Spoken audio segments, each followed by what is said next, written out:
Voici maintenant la correction de l'exercice 2. On a cette fois-ci l'heure de départ, on a l'heure d'arrivée, et c'est à nous de retrouver la durée du trajet.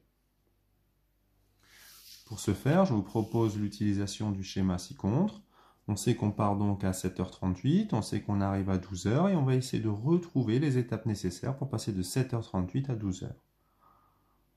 En partant de 7h38, on va déjà commencer à se poser la question de savoir combien de temps faut-il pour arriver à 8h, soit 22 minutes, et de 8h à 12h, 4 heures.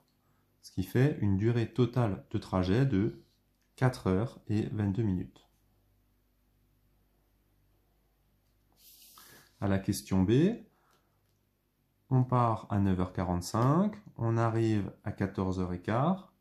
Pareil, on cherche la durée du trajet.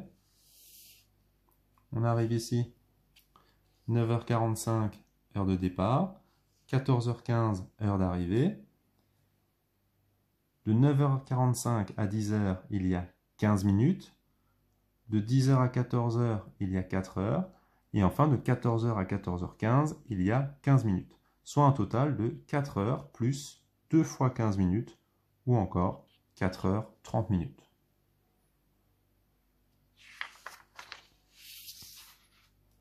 Question C, on a l'heure d'arrivée, la durée du trajet. Il s'agit maintenant de retrouver l'heure du départ.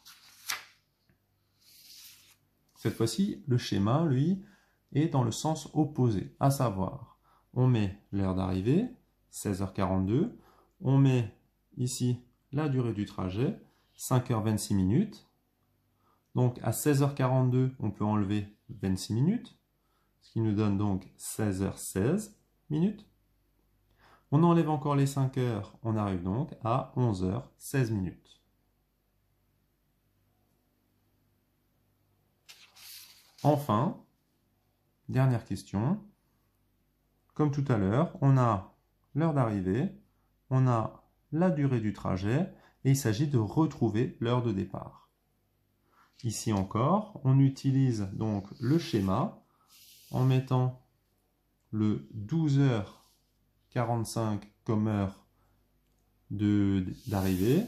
On a ici la durée du trajet qui est de 1h53.